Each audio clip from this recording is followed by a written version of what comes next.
भजनकार लिखते हैं,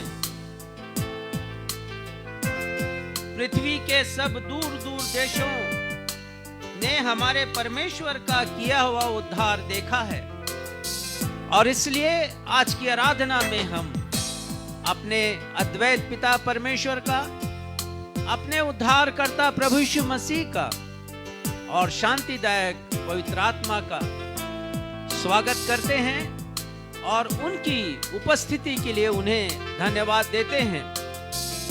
भजनकार आगे लिखते हैं, हे सारी पृथ्वी के लोगों, यहोवा का जय जयकार करो, उत्साह पूर्वक जय जयकार करो और भजन गाओ।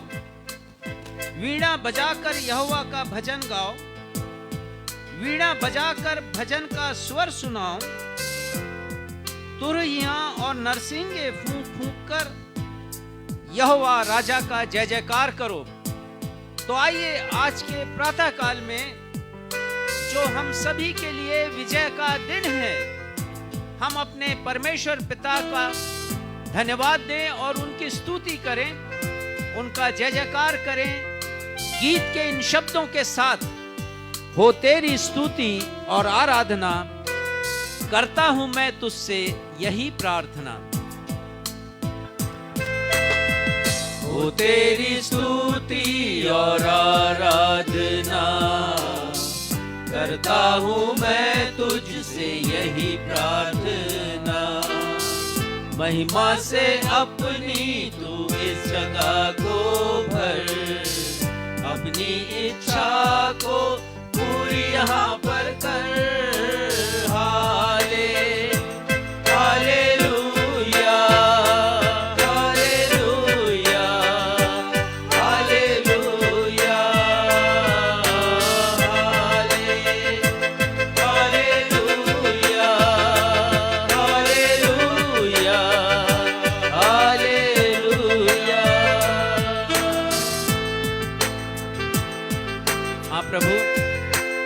आज का दिन यदि हमने देखा है तो आपने अपनी करुणा से हम सबों को दिखाया है। पिता, हर एक सुरक्षा के लिए जिसे आप हमें देते हैं, हम आपको धन्यवाद देते हैं और आपकी महिमा का गान करते हैं।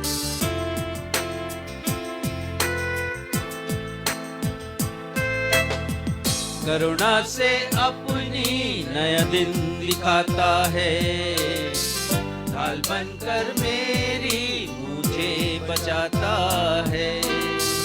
जब मैं पुकारूं तू दौड़ आता है, जब मैं गिरूं मुझे उठाता है।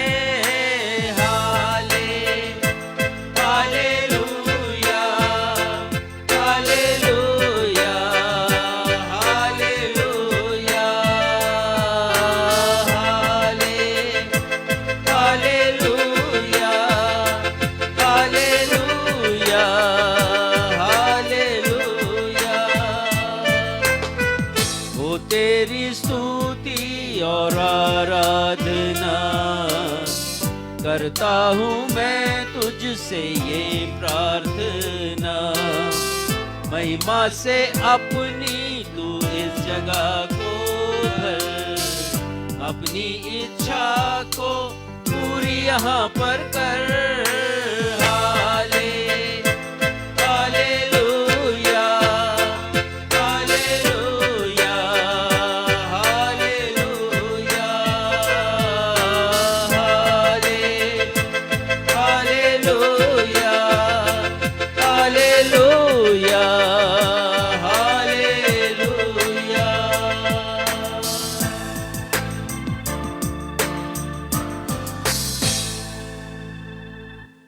नवजीवन इवेंजलिकल चर्च की 122वीं ऑनलाइन रविवारी आराधना में मैं क्षितिज मसीह आप समस्त प्रभु भक्तों का अपने उद्धारकर्ता प्रभु यीशु मसीह के अद्वितीय एवं अतुलनीय नाम में स्वागत करता हूं एवं आप सभी को जय यीशु, यीशु सहाय, शालोम, जय मसीह की और प्रेज द लॉर्ड कहता हूं। प्रिय भाइयों और बहनों, हमें अपने जीवन में अनेक फैसले लेने पड़ते हैं, लेकिन यह भी सत्य है कि कुछ फैसलों को लेने में हम टाल मटोल करते हैं। यदि हम उन फैसलों को सही समय पर नहीं लेकर उन्हें टालते रहते हैं तो इसके लिए हमें गंभीर दुष्परिणाम भुगतने पड़ते हैं। बाइबल भी हमें अनेकों बार चुनौती देती है कि हम सही समय पर ठीक फैसले लें, ऐसे फैसले जो हमारे जीवन को एक दिशा प्रदान करें, हमारे जीवन को परिवर्तित कर हमें एक नया मनुष्य बना दें। लेकिन ऐसे फैसले लेने के समय हमारे सामने शैतान आ जाता है और हमें फैसले लेने को टाल देने के लिए उकसाता है। टाल मटोल कराने के लिए शैतान का सबसे बड़ा हथियार है आज नहीं कल।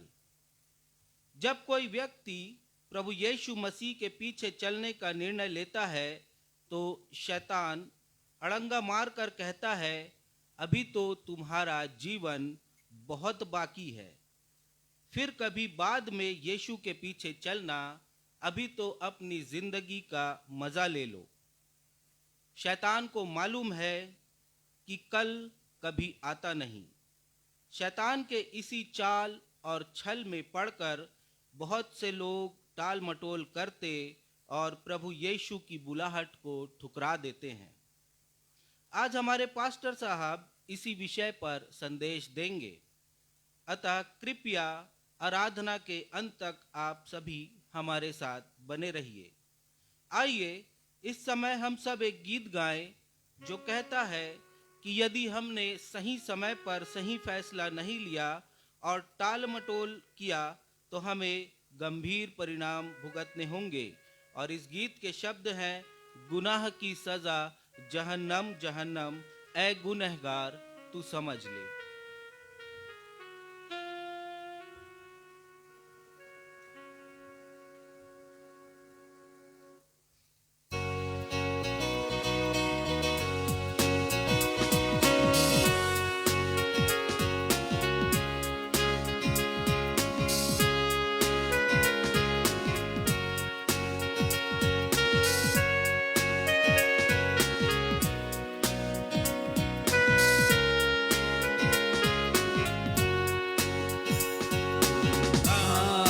सजा जहन्नम जहन्नम, गुनाह की सजा जहन्नम जहन्नम, गुनाह की सजा जहन्नम जहन्नम, ऐ गुनहगार तू समझ ले।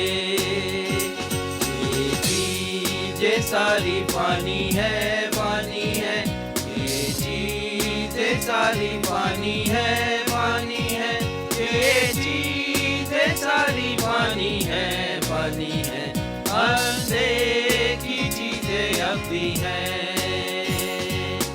ईश्वर राजा आएगा, बहुत जल्दी आएगा, आसमान पर ले जाने को हमको। ईश्वर राजा आएगा, बहुत जल्दी आएगा, आसमान पर ले जाने को हमको। यीशु राजा आएगा, बहुत जल्दी आएगा, आसमान पर ले जाने को हमको।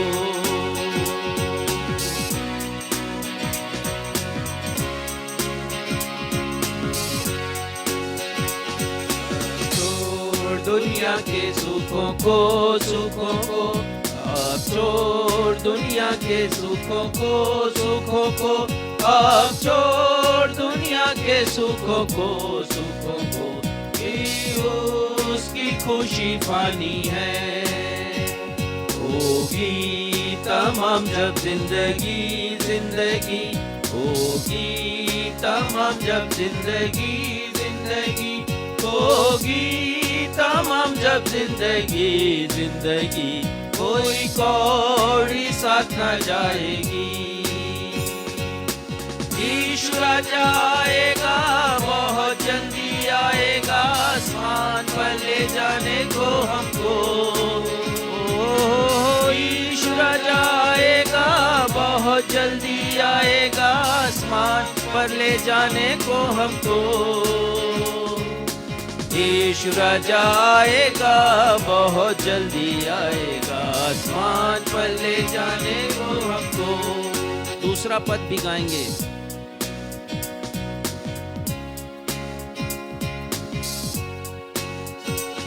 दिन तेरे गुजरे जाते हैं, जाते हैं, दिन तेरे गुजरे जाते हैं, जाते हैं, दिन तेरे गुजरे जाते हैं, जाते हैं, दुनिया के बेअर सोचों में।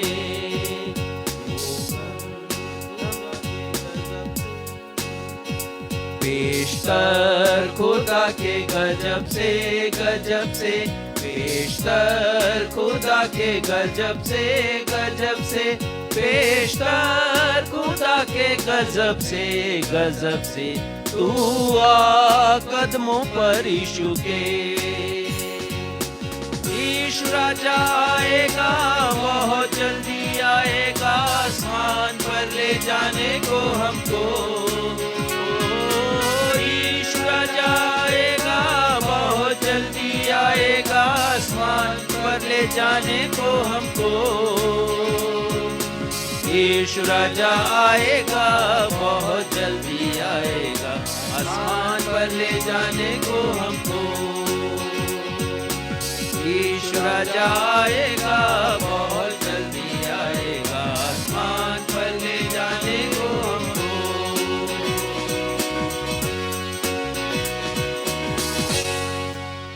हम इसी स्थिति में खड़े रहते हुए उत्तरवादी पाठ के लिए निकाल लेंगे पवित्र शास्त्र में से भजन संहिता की पुस्तक, उसका अध्याय 90 पद 1 से 12। भजन संहिता अध्याय 90 पद 1 से 12। इसे पढ़ने में अगुवाई भाई सक्षम मसीह करेंगे। धर्मशास्त्र से हम सब मिल करके निकाल ले भजन संहिता अध्याय 90 पद 1 से 12 तक। और जैसा कि हमारा दस्तूर रहा है, हम इस पूरे पैसेज को उत्तरवादी की रीति से पढ़ लेंगे। भजन संहिता 90 पद 1 से 12। हे प्रभु, तू पीढ़ी से पीढ़ी तक हमारे लिए धाम बना है। इससे पहले कि पहाड़ उत्पन्न हुए, या तूने पृथ्वी और जगत की रचना की, वरन अनादि काल से अनंत काल तक तू ही परमेश्वर है। तू मनुष्य को लौटाकर मिट्टी में ले जाता है और कहता है, हे आदमियों, लौट आओ। क्योंकि 1000 वर्ष तेरी दृष्टि में ऐसे हैं जैसा कल का दिन जो बीत गया, या रात का एक पहर। तू मनुष्यों को धारा में बहा देता है, वे स्वप्न से ठहरते हैं, वे भोर को बढ़ने वाली घास के समान होते हैं। वह भोर को फूलती और बढ़ती है, और सांझ तक कटकर मुरझा जाती है। क्योंकि हम तेरे क्रोध से भस्म हुए हैं और तेरी जलजलाहट से घबरा गए हैं। तूने हमारे अधर्म के कामों को अपने सन्मुख और हमारे छिपे हुए पापों को अपने मुख की ज्योति में रखा है। क्योंकि हमारे सब दिन तेरे क्रोध में बीत जाते हैं, हम अपने वर्ष शब्द के समान बिताते हैं।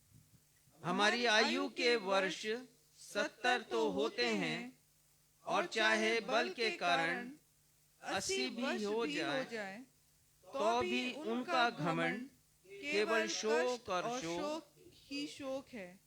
वह जल्दी कट जाती है और हम जाते रहते हैं।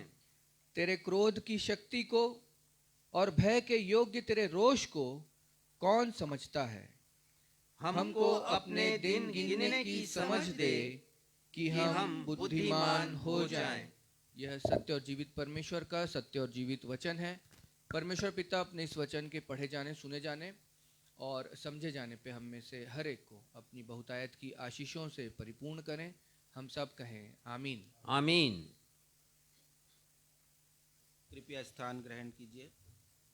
हमको अपने दिन गिनने की समझ दे ताकि हम बुद्धिमान हो जाएं।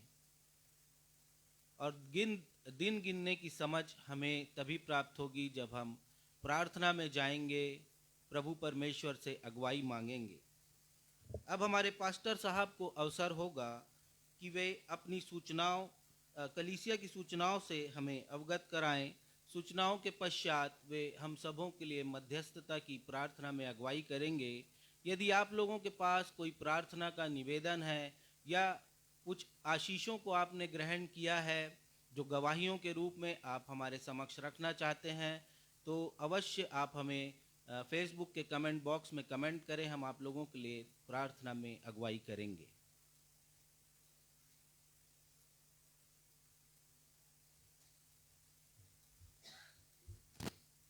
नवजीवन इवेंजलिकल चर्च की 122वीं ऑनलाइन आराधना में आप सभी का स्वागत है। सभी लोग जो कलीसिया में उपस्थित हैं या हमारे दर्शक जो इस समय अपने मोबाइल के समक्ष या टेलीविज़न के समक्ष हैं, आप सभी का स्वागत है और आप सभी को मैं जय मसीह की कहता हूं। कृपया हमारी ऑनलाइन रविवारी आराधना के संबंध में अन्य लोगों को भी बताएं, क्योंकि हमारा उद्देश्य यही है कि वे सारे लोग जो कि चर्च विहीन क्षेत्रों में रहते हैं, दुर्गम इलाकों में रहते हैं या अपनी नौकरी करते हैं, आर्मी के लोग या पुलिस के लोग या अन्य विभागों में काम करने वाले लोग ऐसे स्थानों पर हैं जहां पर कलीसिया नहीं है, तो वे हमारी ऑनलाइन रविवारी आराधना का लाभ उठा सकते हैं। और ये अधिक से अधिक लोगों के पास तब पहुंचेगा जब आप इसकी जानकारी दूसरों को भी देंगे। आप सभी से निवेदन है कि मैं हमारे जितने भी दर्शक हैं या अन्य लोग हैं जो हमसे जुड़े हुए हैं, या फेसबुक पर मैं एक सूचना देता हूं, और सूचना रविवारी आराधना की होती है और समय लिखा होता है, साथ ही साथ विषय भी हम उसमें लिख देते हैं। आपके पास यदि ये संदेश पहुंचता है, ये मैसेज पहुंचता है, तो आप दूसरों को भी फॉरवर्ड कर दीजिए ताकि अन्य लोगों की भी जानकारी में आ सके और अधिक से अधिक लोग रविवारी आराधना का लाभ उठा सकें, परमेश्वर की संगति को वो प्रत्येक रविवार को प्राप्त कर सकें। इस माह हम स्लम निवासियों को भोजन वितरित नहीं कर पाएंगे और कारण ये है कोरोना वायरस के कारण जो गाइडलाइंस हमारे समक्ष हैं और हम उससे बंधे हुए हैं। हम उम्मीद करते हैं कि आगामी माह तक कोरोना वायरस का प्रकोप काफ़ी कम हो जाएगा और जो स्ट्रिक्ट गाइडलाइंस हैं वो समाप्त की जाएंगी और हम फिर से स्लम में प्रति माह भोजन देना प्रारंभ करेंगे 200 लोगों को। इस महीने का जो भोजन हमें वितरित करना था वो मिस्टर एम.ए. बैग के सौजन्य से वितरित करना था, और लेकिन इस कारण से हम वितरित नहीं कर पा रहे हैं। कारण मैंने बता दिया, आने वाले महीने हम उनके नाम से अपने जितने भी ज़रूरतमंद लोग हैं, स्लम में रहते हैं, उन्हें हम एक समय का भोजन देंगे। धन्यवाद का विषय है कि भाई कुलदीप भूषण लाल, जिनके लिए हमने पिछले रविवार को प्रार्थना की थी, उनके विषय पता चला कि उनका स्वास्थ्य पहले से बेहतर है।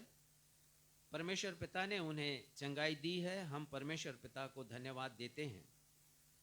प्रार्थना अनुरोध इस प्रकार से है।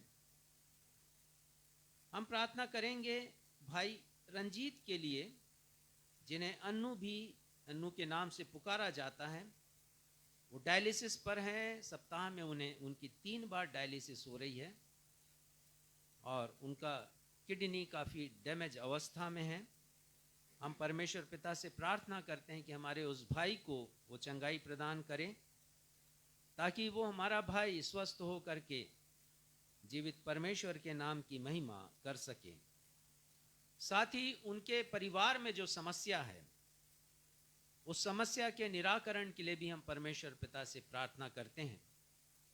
और जितनी भी ऐसी शक्तियां, जिसे बाहरी हवा कहते हैं, दुष्टात्मा का प्रकोप कहते हैं, यदि उसका प्रभाव उनके परिवार में है, तो प्रभु यीशु मसीह के महान सामर्थी नाम में हम छुटकारे की प्रार्थना करते हैं। प्रभु यीशु मसीह उस परिवार को छुटकारा प्रदान करें और अपनी समीपी उनमें से हर एक को प्रदान करें। हम प्रार्थना करते हैं बेटी वर्षा के लिए, जो हमारे भाई सुरेश हंटर की भांजी हैं, कैंसर से पीड़ित हैं। और ये अच्छी बात है कि बहुत पहले ही डिटेक्ट कर लिया गया, जान लिया गया कि उन्हें कैंसर है, फर्स्ट स्टेज में है, रायपुर में चिकित्सा करा रही हैं। प्रार्थना का अनुरोध आया है और हम उनकी चंगाई के लिए प्रार्थना करते हैं। आइए इन विषयों को हम अपने उद्धारकर्ता प्रभु यीशु मसीह के नाम में परमेश्वर पिता के समक्ष रखें। पिता, हम धन्यवाद देते हैं नव जीवन इवेंजलिकल चर्च की रविवारी आराधनाओं के लिए। आपकी ही कृपा रही, आपकी करुणा रही पिता, कि आज हम 122वीं आराधना संपन्न कर रहे हैं ऑनलाइन। और इस मध्य हमने हजारों लोगों को स्पर्श किया है आपके वचन के द्वारा, गीतों के द्वारा, बाइबल के पढ़े जाने के द्वारा, गवाहियों के द्वारा, धन्यवाद के विषयों के द्वारा। पिता, हम धन्यवाद देते हैं आपको। आपने कृपा हम पर की है, हमारी कलीसिया के ऊपर की है, कि हम बहुत से लोगों के पास प्रति रविवार को पहुंच रहे हैं। साथ ही पिता, यूट्यूब के माध्यम से और व्हाट्सएप के माध्यम से, फेसबुक के माध्यम से संदेशों को बाद में भी देखा जा रहा है और लोग लाभान्वित हो रहे हैं। इन सारी बातों के लिए हम आपकी महिमा करते हैं और प्रार्थना करते हैं पिता, कि हमारे दर्शक जो अदृश्य कलीसिया के अंग हैं, आपकी करीबी में रहें, आपकी करीबी में अपने जीवन को बिता सकें। और होने दीजिए कि उनके जीवन में आमूल चूल परिवर्तन हो, उनके जीवन से गवाही निकले, जिससे प्रभु यीशु मसीह के नाम को महिमा मिले।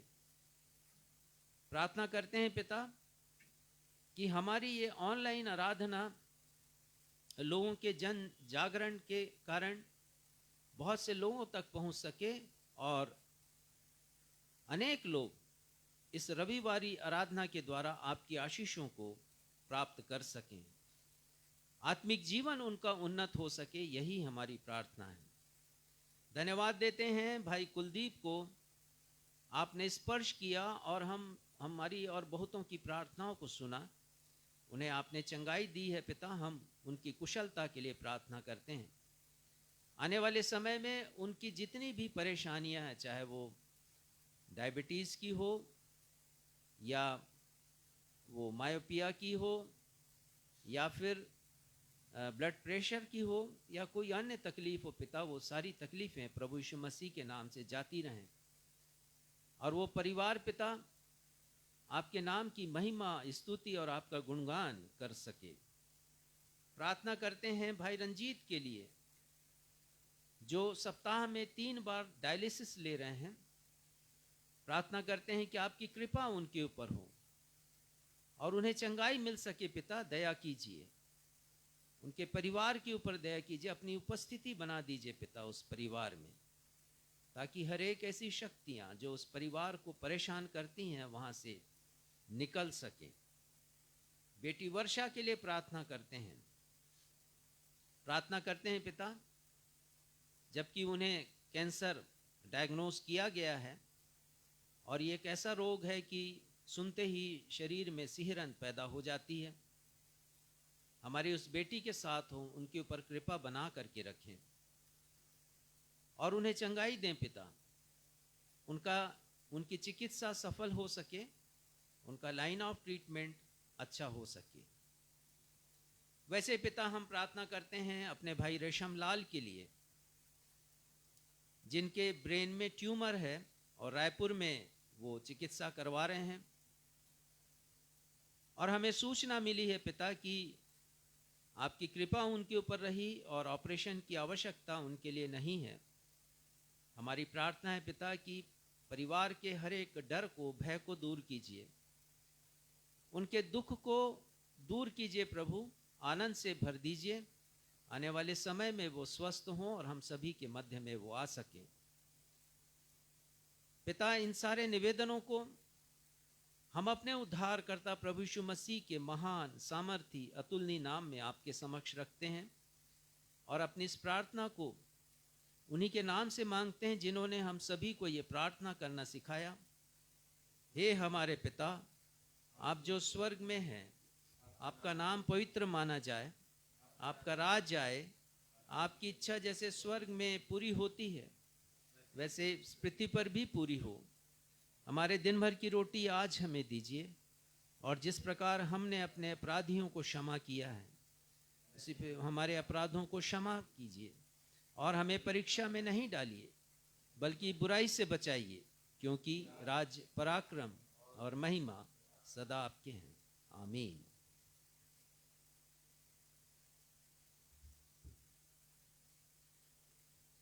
अब अवसर होगा कि हम अपनी अपनी भेंटों एवं धन्यवादी भेंटों को अर्पित करने के द्वारा प्रभु को महिमा प्रदान करें। यदि हमारे दर्शक भी अपनी भेंटों को हमारे कलीसिया के द्वारा किए जा रहे कार्यों जैसे सुसमाचार प्रचार और सेवा के कार्यों के लिए देना चाहते हैं तो उनका स्वागत है। वे इस संबंध में हमारे पास्टर इंचार्ज रेवरेंड राजेश मसीह से उनके मोबाइल नंबर 9422527003 9422527003 पर संपर्क कर सकते हैं। आइए, जब हम अपनी अपनी भेंटों को अर्पित करें, हम मिलकर एक गीत गाएं। आशीष तुझसे चाहते हैं हे स्वर्गीय पिता, हम आते हैं।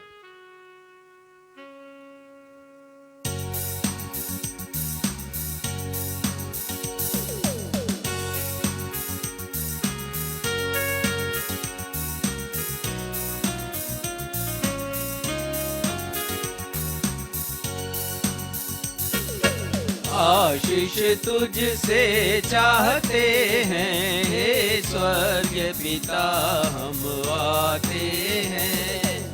आशीष तुझसे चाहते हैं हे स्वर्गीय पिता, हम आते हैं।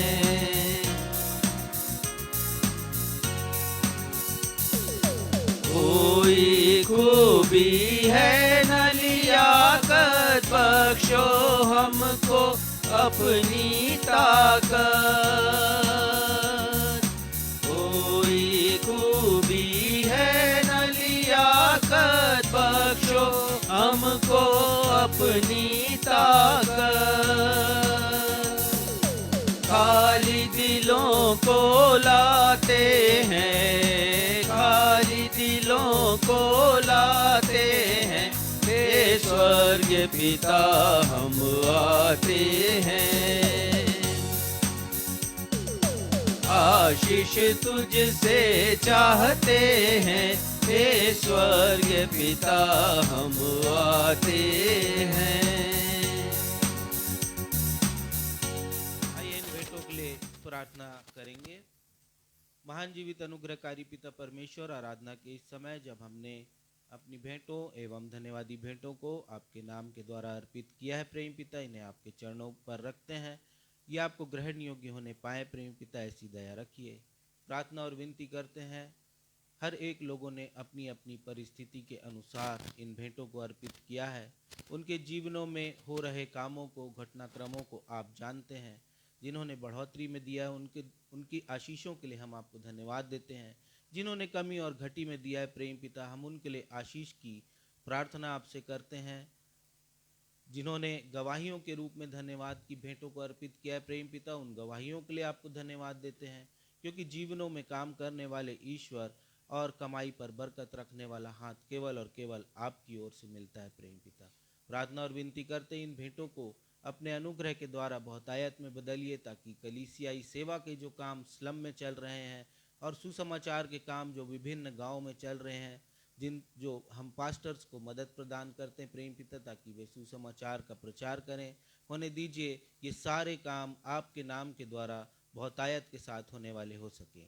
आराधना में आपकी अगुवाई आगे के कार्यक्रमों में चाहते हैं प्रेम पिता, और अपनी इस विनती को अपने उद्धारकर्ता प्रभु यीशु के मधुर और मीठे नाम से मांग लेते हैं। आमीन।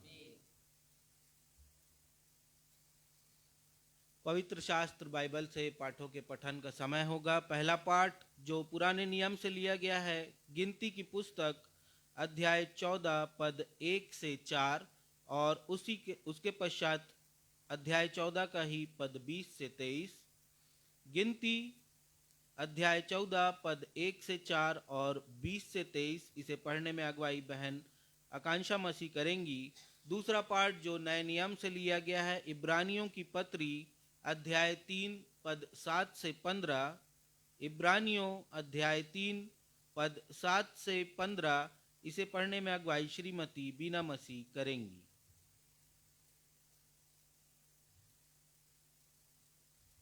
आप सबों को जय मसीह की। मैं आप लोगों के सामने पढ़ लूंगी पुराने नियम से गिनती अध्याय 14 पद 1 से 4 और उसके बाद 20 से 23 तक। तब सारी मंडली चिल्ला उठी और रात भर वे लोग रोते ही रहे और सब इजरायली मूसा और हारून पर बुड़बुड़ाने लगे और सारी मंडली उनसे कहने लगी, भला होता कि हम मिस्र में ही मर जाते या इस जंगल में ही मर जाते। तब यहोवा हमको उस देश में ले जाकर, मैं फिर से पढ़ूंगी, यहोवा हमको उस देश में ले जाकर क्यों तलवार से मरवाना चाहता है? हमारी स्त्रियां और बाल बच्चे तो लूट में चले जाएंगे। क्या हमारे लिए अच्छा नहीं कि हम मिस्र देश को लौट जाएं? फिर वे आपस में कहने लगे, आओ हम किसी को अपने प्रधान बना ले और मिस्र को लौट चले। पद 20 से 23। यहोवा ने कहा, तेरी विनती के अनुसार मैं क्षमा करता हूँ, परंतु मेरे जीवन की शपथ सचमुच सारी पृथ्वी यहोवा की महिमा से परिपूर्ण हो जाएगी। उन सब लोगों ने जिन्होंने मेरी महिमा मिस्र देश में और जंगल में देखी और मेरे किए हुए आश्चर्य कर्मों को देखने पर भी 10 बार मेरी परीक्षा की और मेरी बातें नहीं मानी, इसलिए जिस देश के विषय में मैंने उनके पूर्वजों से शपथ खाई उसको वे कभी देखने ना पाएंगे, अर्थात जितनों ने मेरा अपमान किया है उनमें से कोई भी उसे देखने ना पाएगा। परमेश्वर अपने पढ़े हुए वचन पर आशीष दे। हम सब कहें आमीन।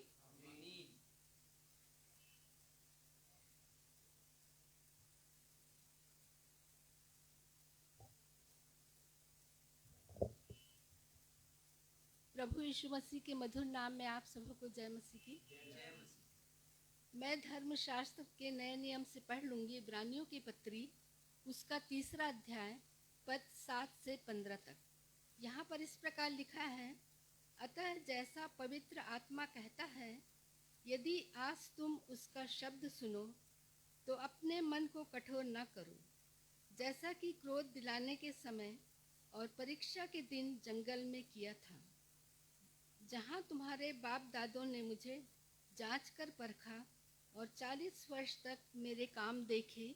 इस कारण मैं उस समय के लोगों से क्रोधित रहा और कहा, इनके मन सदा भटकते रहते हैं और इन्होंने मेरे मार्गों को नहीं पहचाना। तब मैंने क्रोध में प्रवेश करने तो वे विश्राम में प्रवेश करने न पाएंगे। हे भाइयों, चौकस रहो कि तुम में ऐसा बुरा और अविश्वासी मन न हो जो तुम्हें जीवते परमेश्वर से दूर हटा ले जाए। वरन जिस दिन तक आज का दिन कहा जाता है, हर दिन एक दूसरे को समझाते रहो, ऐसा ना हो कि तुम में से कोई जन पाप के छल में आकर कठोर हो जाए, क्योंकि हम मसीह के भागीदार हुए हैं। यदि हम अपने प्रथम भरोसे पर अंत तक दृढ़ता से स्थिर रहें, जैसा कहा जाता है, यदि आज तुम उसका शब्द सुनो तो अपने मनों को कठोर न करो, जैसा कि क्रोध दिलाने के समय किया था। ये परमेश्वर का जीवित सत्य वचन है। परमेश्वर इसके पढ़े एवं सुने जाने पर हम सबों को आशीष प्रदान करें। हम सब कहें आमीन। आमीन।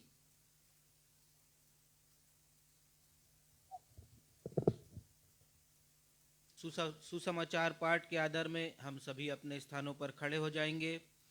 आज का सुसमाचार का पाठ जो लिया गया है, लूका रचित सुसमाचार अध्याय 13 पद 22 से 28 लूका अध्याय 13 पद 22 से 28, और इसे पढ़ने में हमारी अगुवाई हमारी कलीसिया के पासवान रेवरेंड राजेश मसीह करेंगे।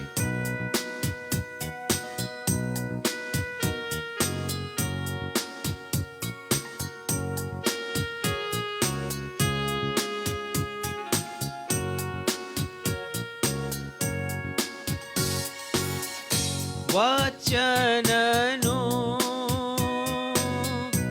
वचन मंगल सुसमाचार।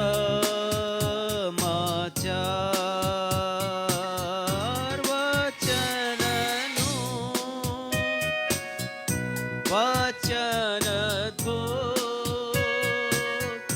मंगल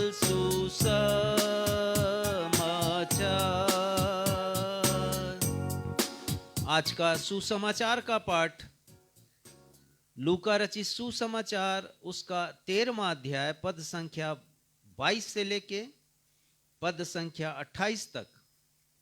और यहां इस प्रकार लिखा है, यीशु नगर नगर और गांव गांव होकर उपदेश करता हुआ यरूशलेम की ओर जा रहा था।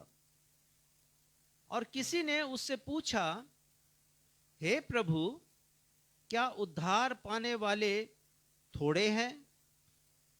यीशु ने उससे कहा, सकेत द्वार से प्रवेश करने का यत्न करो, क्योंकि मैं तुमसे कहता हूं कि बहुत से लोग प्रवेश करना चाहेंगे और नहीं कर सकेंगे।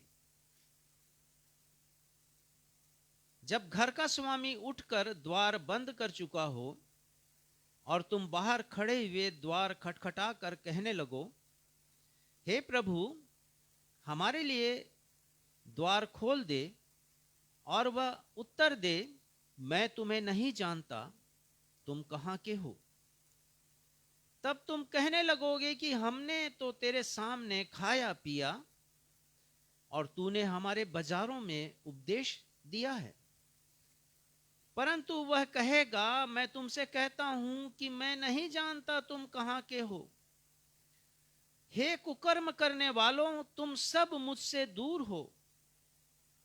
वहां रोना और दांत पीसना होगा, जब तुम इब्राहिम और इसहाक और याकूब और सब भविष्यद्वक्ताओं को परमेश्वर के राज्य में बैठे और अपने आप को बाहर निकाले हुए देखोगे।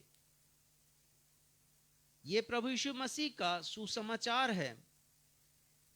हे प्रभु यीशु ख्रिस्ट, आपके नाम की महिमा हो, हम सब कहें आमीन। आमीन।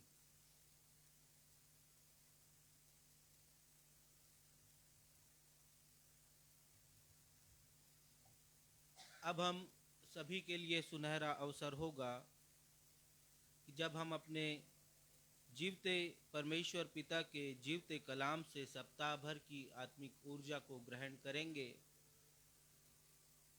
परमेश्वर के दास हमारी कलीसिया के पासवान रेवरेंड राजेश मसीह से परमेश्वर के वचन की व्याख्या सुनेंगे।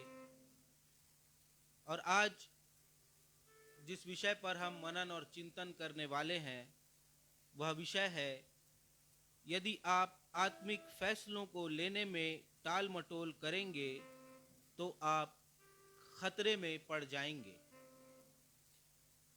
If you procrastinate the spiritual decisions, then you will get into danger.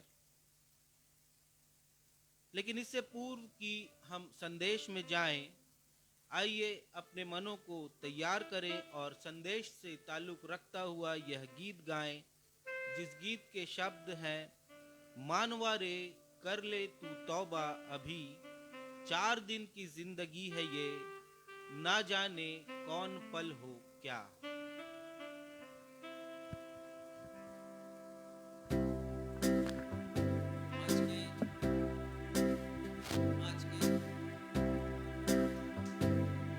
Hello, आज के गीत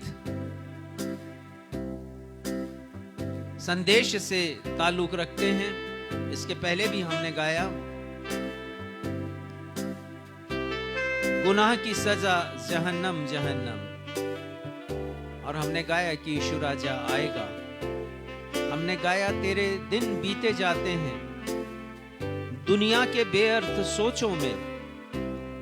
और उसी प्रकार ये गीत है, ध्यान से सुनिएगा इसे, बहुत अर्थपूर्ण गीत है ये। मानवारे कर ले तू तौबा, अभी 4 दिन की जिंदगी है, ना जाने कौन पल हो क्या। जीवन की सच्चाई इस गीत में छिपी हुई है। और फिर हम संदेश को सुनेंगे।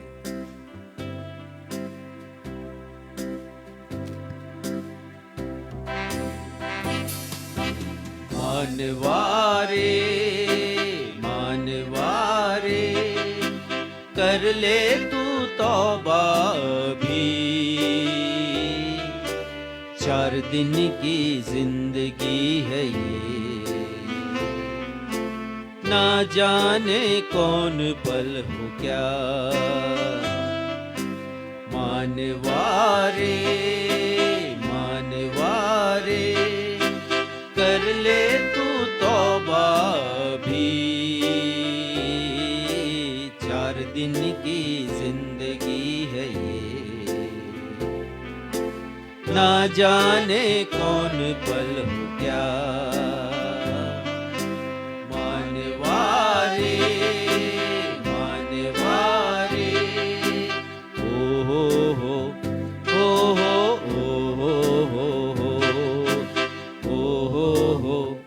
ओ हो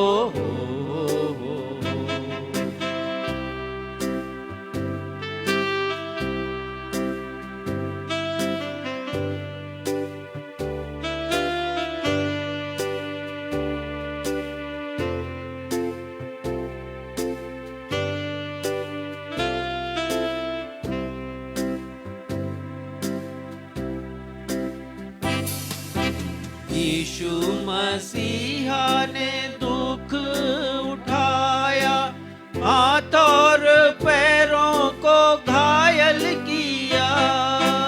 ओ हो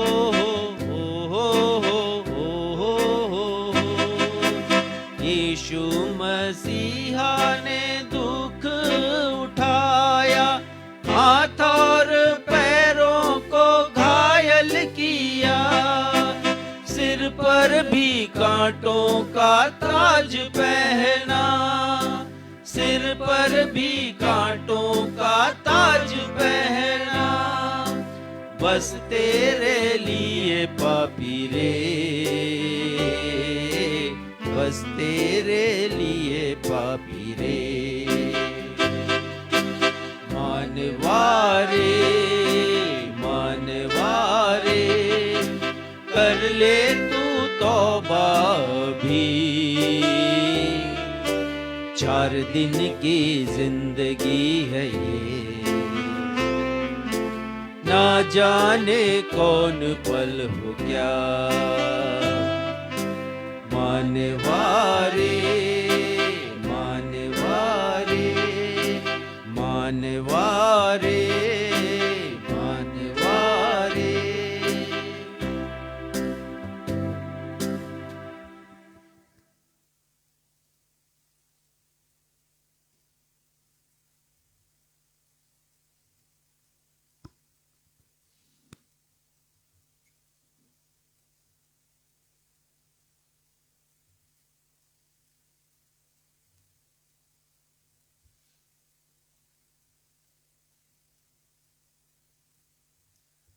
बाइबल के एक विद्वान प्रचारक ने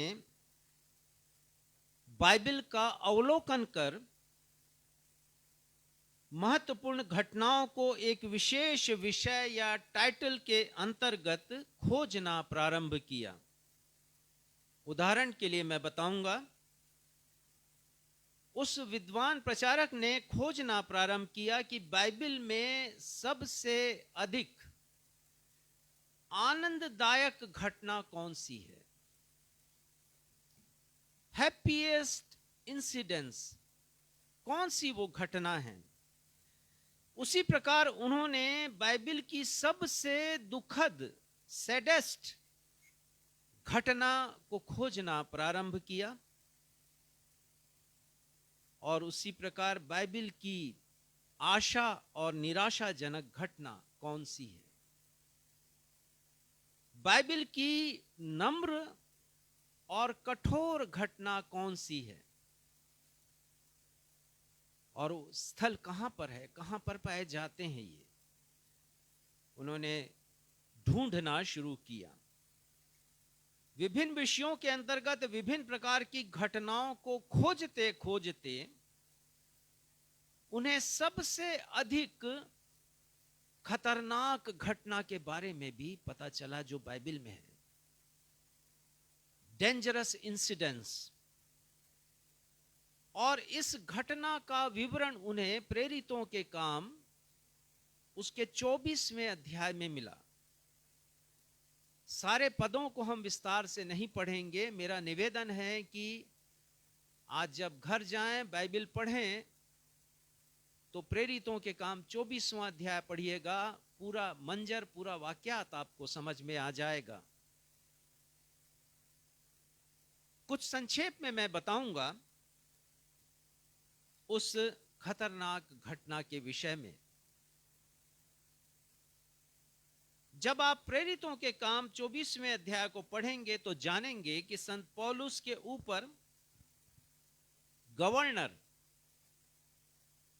फेलिक्स, जिसे हिंदी बाइबल में हाकिम का पद दिया गया, फेलिक्स की अदालत में हनन्याह महायाजक ने तिरतुल्लुस नामक वकील के माध्यम से नालिश की है, मुकदमा दायर किया है संत पौलुस के खिलाफ। और संत पौलुस के ऊपर कुछ आरोप लगाए गए हैं। यह मनुष्य उपद्रवी है, यह बलवा करता है, यह दंगा करवाता है, यह यीशु नासरी के कुपंथ का मुखिया है और इसने यरूशलेम के पवित्र मंदिर को अपवित्र किया है। क्योंकि ये नहीं कि ये आरोप केवल पौलुस को लगे हैं। आज यदि मसीह समाज झूठे धर्मांतरण के आरोपों से गुजर रहा है तो समझ लीजिए कि पहली शताब्दी से यह क्रम जारी है। यह कोई नई बात नहीं है जिससे होकर के हमारा समाज गुजर रहा है। संत पौलुस विस्तार से और सच्चाई के साथ अपना पक्ष रखते हैं। और जब गवर्नर फेलिक्स दोनों पक्षों की बातें सुनते हैं और मुकदमे के फैसले का समय आता है, तो लिखा है पद 22 में, प्रेरितों के काम 24 अध्याय पद 22 में, कि गवर्नर फेलिक्स ने मुकदमे को टाल दिया। पद 24 पढ़िएगा। कुछ दिनों के बाद फेलिक्स अपनी पत्नी दुस्सिल्ला को, जो यहूदनी थी, साथ लेकर आया और पौलुस को बुलाकर उस विश्वास के विषय में जो मसीह यीशु पर है उससे सुना। मुकदमे के फैसले को तो गवर्नर ने टाल दिया है, लेकिन जो बातें संत पौलुस ने कही हैं न्यायालय में, उसे बड़ा प्रभावित है वो। और वो बार बार संत पौलुस के पास बंदी गृह में आया है। और जब वो आया तो अपनी पत्नी को भी लेकर आया, द्रुसिल्ला को। और ये दोनों मसीह विश्वास के विषय में और भी ज्यादा जानना चाहते थे। और ये पूछने लगे संत पौलुस से, कैसे आपका परिवर्तन हुआ, कैसे आपने दर्शन पाया। पद 25 में लिखा है कि जब संत पौलुस ने उन दोनों से मसीह विश्वास और संयम और मृत्यु के पश्चात न्याय की चर्चा की तो फेलिक्स डर गया। उच्च पद पर आसीन व्यक्ति, पुन्तियुस पिलातुस के बाद वो भी गवर्नर थे, हाकिम थे, उसके पश्चात ये आए थे शासन करने। वो डर गए।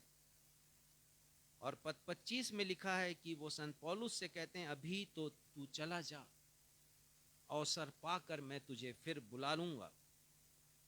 लेकिन संत पौलुस को दोबारा बुलाने का अवसर फिर कभी नहीं आया।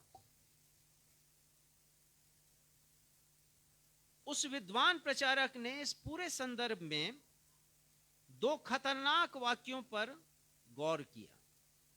आप भी ध्यान दीजिएगा। गवर्नर फेलिक्स ने मुकदमे के फैसले को टाल दिया, पहली बात।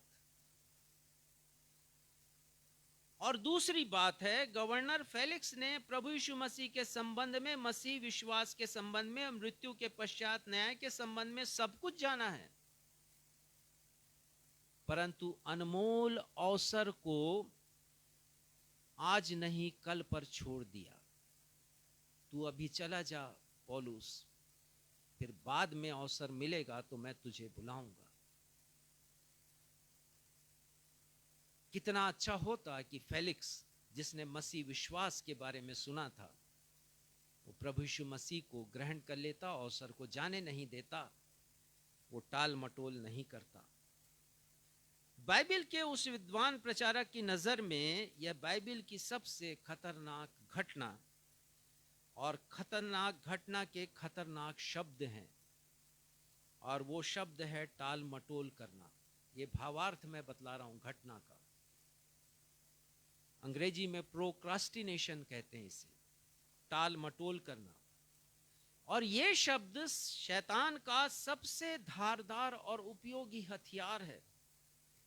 जब भी हमारे जीवन में अवसर आता है कि हम प्रभु यीशु मसीह का अनुसरण करें, प्रभु यीशु मसीह के पीछे पीछे हम चलें, तो शैतान हमारे मन में आकर हमें उकसाता है और वो कहता है कि हम अपने फैसले को बदल दें,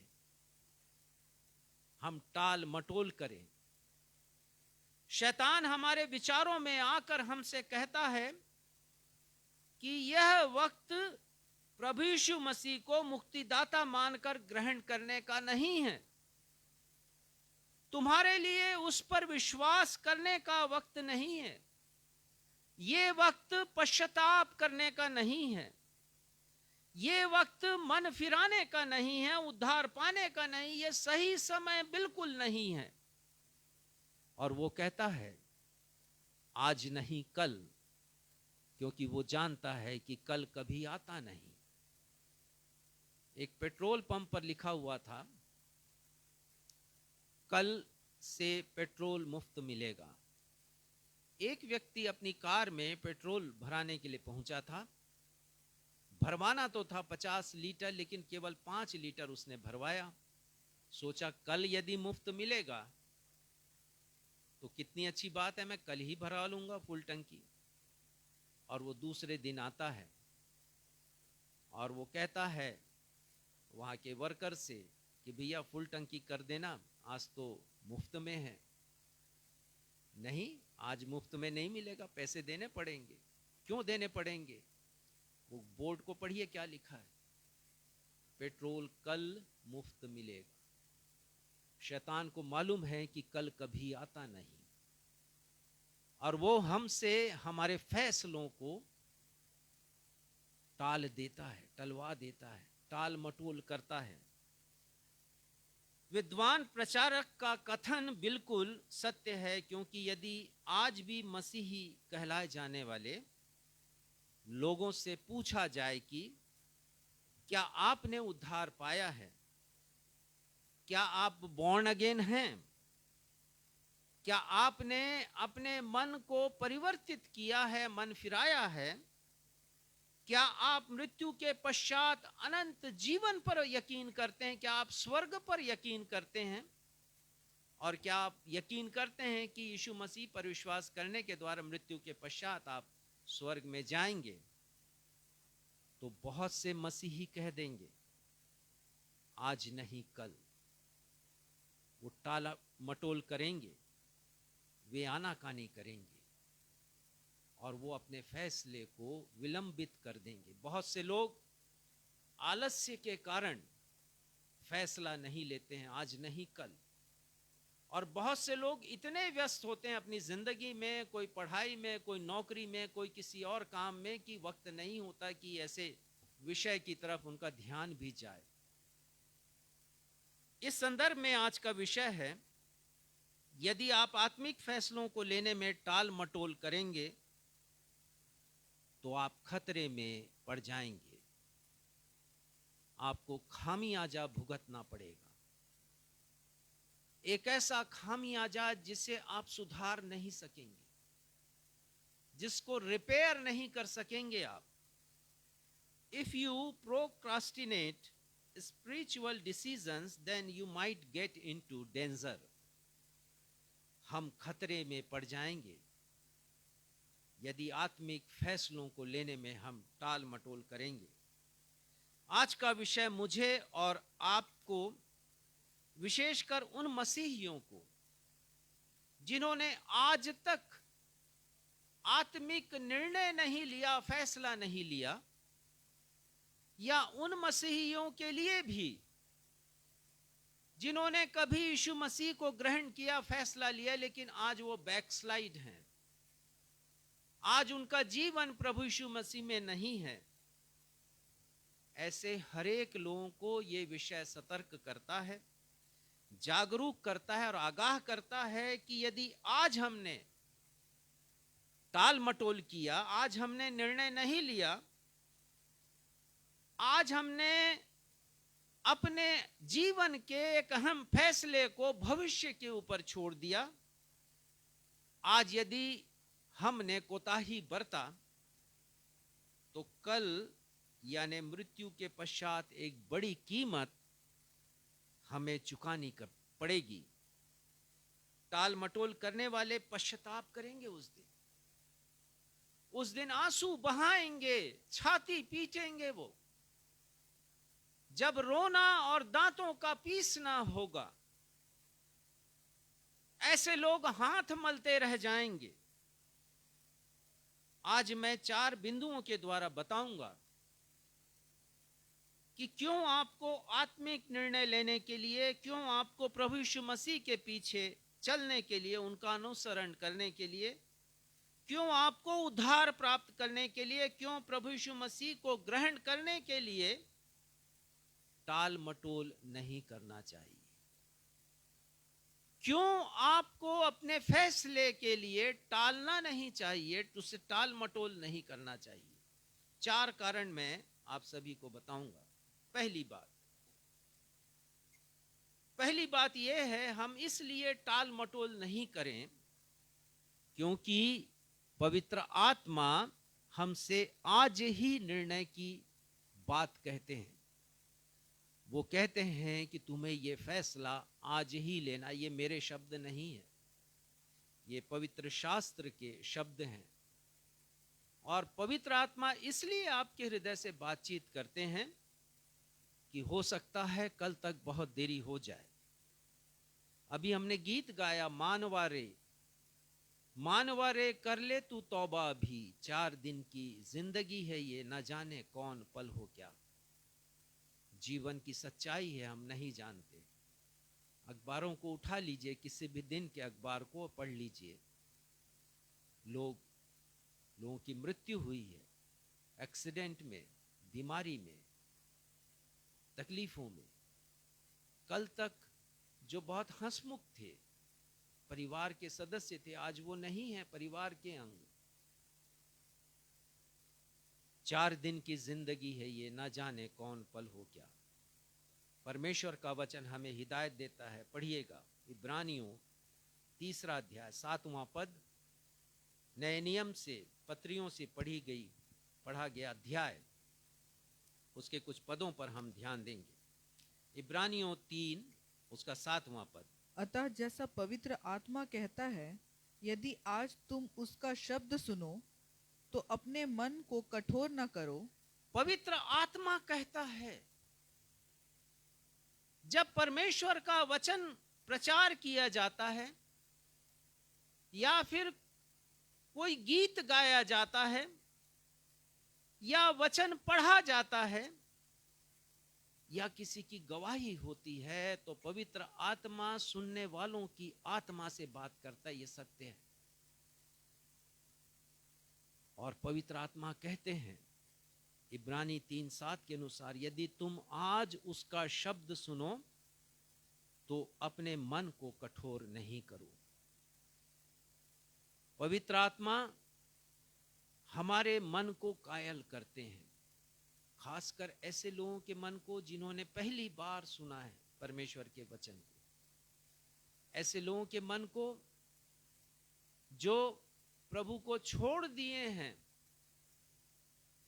पवित्र आत्मा उनके मन से बात करते हैं, संदेहों को मिटाते हैं वो, और पवित्र आत्मा हमारे मन में आकर हमको मनाते हैं कि यदि आज वचन हमसे बात कर रहा है तो हम उसको सुने, हम परमेश्वर की ओर आ जाएं, शैतान को छोड़ दें। लेकिन जब पवित्र आत्मा बात करते हैं तब एक और घटना घटती है। शैतान ठीक ऐसे समय में जब हम परमेश्वर की ओर जाने का फैसला करते हैं, वो हमारे पास आता है, हमारे मन में आता है, हमारे विचारों में आता है, और वो कहता है इतनी जल्दी क्या है, आज नहीं कल, अभी तो पूरी जिंदगी पड़ी है तुम्हारे लिए। वो हमारे मन में संदेह उत्पन्न करता है वचन के प्रति, जीवन के प्रति, मसीही जीवन के प्रति, परमेश्वर के प्रति, परमेश्वर के योजनाओं के प्रति। वो हमें परमेश्वर की संगति से दूर लेकर जाता है। वो हमें बहकाता है कि हम अपने विचारों को बदल दें। और इसीलिए इब्रानियों के लेखक ने एक नहीं 2 बार उसी वाक्य को दोहराया है। पद 15 पढ़िएगा, पद 7 तो हमने पढ़ लिया, पद 15 पढ़िए और देखिए कि क्यों हम सभी को स्मरण दिलाने के लिए उन्होंने लिखा है कि कितना महत्वपूर्ण है हमारे लिए। पढ़िएगा। जैसा कहा जाता है, यदि आज तुम उसका शब्द सुनो तो अपने मनों को कठोर न करो। हाँ, आज यदि हम सुन रहे हैं परमेश्वर का शब्द, परमेश्वर की पुकार को, उनकी बुलाहट को कि मेरे पास आ जाओ, तो हम अपने मनों को कठोर ना करें। पद 12 में लिखा है, इब्रानी 3:12 में, हे भाइयों, चौकस रहो कि तुम में ऐसा बुरा और अविश्वासी मन न हो जो तुम में ऐसा बुरा और अविश्वासी मन ना हो। शैतान तो अविश्वासी मन बना देता है हमारे अच्छे मन को, हमारे अच्छे मन को वो बुरा मन बना देता है। आगे, जो तुम्हें जीवते परमेश्वर से दूर हटा ले जाए। जो तुम्हें जीवित परमेश्वर से दूर हटा कर ले जाए, यही उसका अभियान है। इसीलिए खतरनाक शब्द है ये, टाल मटोल करना। और शैतान फैसले लेने के लिए हमसे टाल मटोल करवाता है। यह पद उन सभी को सतर्क करता है जो परमेश्वर की बुलाहट को टाल देते हैं और अपने मन को कठोर बना लेते हैं। गिनती की किताब, आज हम सभी के लिए उसका एक संदर्भ पढ़ा गया है। गिनती की किताब 14वां अध्याय, और उससे हम सीखेंगे कुछ कि कैसे इस्राएलियों ने अपने मन को कठोर किया है। पहले पद में लिखा है, सारी मंडली चिल्ला उठी और रात भर वे लोग रोते रहे। क्यों चिल्ला रहे थे वे लोग? क्यों रात भर सोए नहीं, रात भर रोते रहे? और यदि आप इसके पहले 13वें अध्याय को पढ़ेंगे तो आपको पता चलेगा कि मूसा नबी ने हर एक गोत्र में से एक एक व्यक्ति को चुना था। 12 गोत्र थे, 12 लोग उन्होंने चुने और उन्हें आज्ञा दी कि तुम कनान देश जाओ और वहां का भेद लेकर के आओ। वहां की राजनीतिक स्थिति कैसी है, वहां की सामरिक क्षमता कैसी है, युद्ध कौशल में कैसे हैं, वहां के लोगों का आचार व्यवहार सब कैसा है, वहां कैसी खेती होती है, उपज कैसी होती है। और ये 12 लोग लौट करके आए और उन्होंने अपने अनुभव को सभी के मध्य बांटा, एक्सपीरियंसेस को शेयर किया उन्होंने। उसमें से जो 10 लोग थे उन्होंने नकारात्मक चीजों को देखा। उन्होंने देखा कि कहा कि वहां के लोग तो बड़े डील डॉल वाले हैं और ऐसे निवासी हैं वहां के जो मनुष्यों को खा जाते हैं, नरभक्षी लोग हैं, राक्षस के समान वो दिखते हैं। और हम उनसे कभी मुकाबला नहीं जीत पाएंगे, हम उनको कभी परास्त नहीं कर पाएंगे। पर दो लोग हैं, यहोशू और कालेब, और वो कहते हैं कि वो देश, जैसा परमेश्वर ने कहा, दूध और मधु की धारा वहां बहती है, और निश्चय हम उसे फतह करेंगे क्योंकि परमेश्वर हमारे साथ है। पर मेजॉरिटी की बात होती है, आज भी डेमोक्रेसी में मेजॉरिटी की बात होती है, उस समय भी मेजॉरिटी की बात थी। 10 विरोध में 2 लोग, 10 विरोध में और 2 लोग समर्थन में, जीत किसकी होगी? बहुमत की जीत यहां पर हुई और मंडली चिल्ला उठी, रात भर वे लोग रोते रहे। पद 2 में लिखा है, सारी मंडली मूसा और हारून से वाद विवाद करने लगी और वो कहने लगे, भला होता हम मिस्र देश में ही मर जाते या यहीं जंगल में मर जाते, हमारा मरना अच्छा था जाने की अपेक्षा। भूल गए कि परमेश्वर ने कहा था कि मैं तुम्हारी अगुवाई करूंगा। परमेश्वर पिता कहते हैं कि उन्होंने 10 आश्चर्य कर्मों को देखा है, लेकिन उन्होंने अपने मन को कठोर बना लिया। पद 3 में लिखा है, वो कहते हैं, पढ़िएगा, यहोवा हमको उस देश में ले जाकर क्यों तलवार से मरवाना चाहता है? हमारी स्त्रियां और बाल बच्चे तो लूट में चले जाएंगे। क्या हमारे लिए अच्छा नहीं कि हम मिस्र देश को लौट जाएं? और पद 4 में लिखा है कि हम अपना मुखिया किसी और को बना लें, हमें नहीं चाहिए मूसा, हमें नहीं चाहिए हारून, हम किसी और को अपना लीडर बना लें। इब्रानियों की किताब 3 अध्याय और 8वें पद में लिखा है, अपने मन को कठोर ना करो, जैसा कि क्रोध दिलाने के समय और परीक्षा के दिन जंगल में किया था, इस्राएलियों ने किया था। ये उसी समय की ओर इशारा है। उन्होंने अपने मन को कठोर कर लिया। यदि पवित्र आत्मा आज पवित्र वचनों के द्वारा आपके हृदय से बातें करते हैं, तो आप भी अपने हृदय को कठोर ना करें। और यदि हम कठोर करेंगे तो जैसा दंड इजरायलियों को मिला, वैसा दंड हमें भी मिलेगा। पढ़िएगा 13वां पद, इब्रानी की किताब 3 अध्याय 13वां पद। वरन जिस दिन तक आज का दिन कहा जाता है, हर दिन एक दूसरे को समझाते रहो, ऐसा न हो कि तुम में से कोई जन पाप के छल में आकर कठोर हो जाए। वो कह रहे हैं कि एक दूसरे को समझाओ,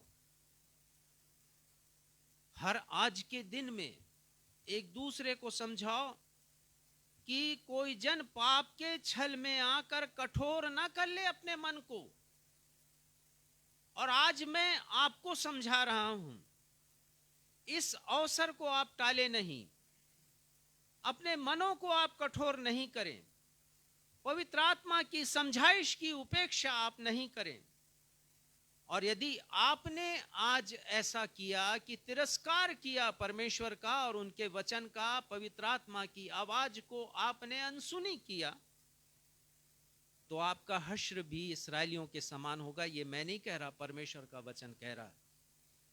गिनती 14:23 में लिखा है, परमेश्वर कहते हैं, इसलिए जिस देश के विषय में मैंने उनके पूर्वजों से शपथ खाई थी, उसको वो कभी देखने नहीं पाएंगे। और इब्रानी 3:18 में उसी का उल्लेख करते हुए इब्रानी के लेखक कहते हैं, तुम मेरे विश्राम स्थान में प्रवेश करने नहीं पाओगे। वो पूरी पीढ़ी जो मिस्र देश से चली थी, मूसा की अगुवाई में, और इस स्थान तक पहुंची थी कि थोड़े ही अंतराल में वो प्रतिज्ञा किया हुआ देश था। वहां पर इन लोगों ने विद्रोह किया है, बलवा किया है परमेश्वर के खिलाफ। परमेश्वर कहते हैं, इनमें से कोई उस प्रतिज्ञा देश को देख नहीं पाएगा। इब्रानी 3:19 पढ़िएगा, देखिए क्या लिखा है वहां पर। अतः हम देखते हैं कि वे अविश्वास के कारण प्रवेश ना कर सके। वे मतलब इस्राएली लोग कहां पर प्रवेश नहीं कर सके? परमेश्वर के विश्राम स्थान जो कनान देश।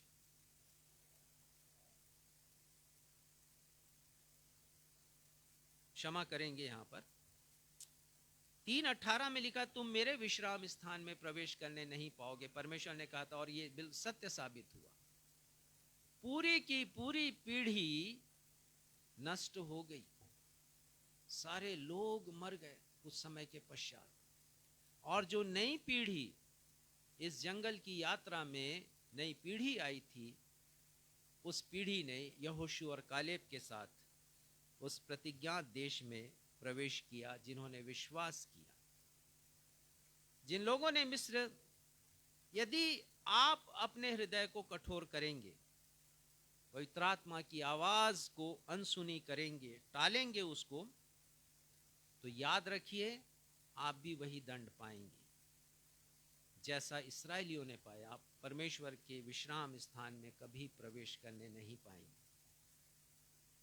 नूह के समय जब पृथ्वी पर बुराई बढ़ गई, तब परमेश्वर ने कहा उत्पत्ति 6:3 में, मेरा आत्मा मनुष्य से सदा लो विवाद करता नहीं रहेगा। कितनी बार समझाएंगे परमेश्वर पिता आपको वचन से?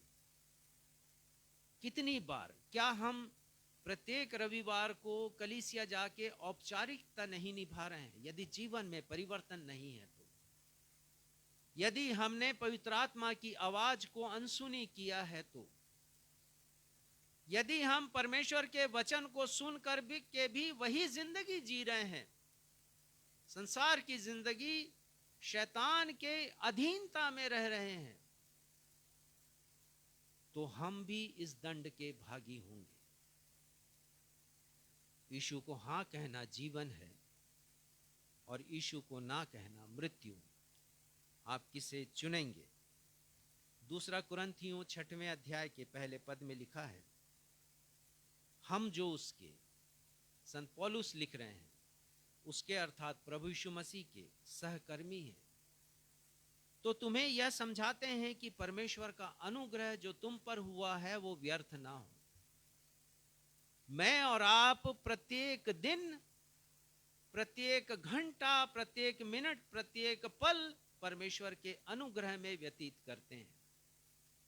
हमारी कोई काबिलियत नहीं है कि हम एक पल के बाद दूसरा पल देख सकें।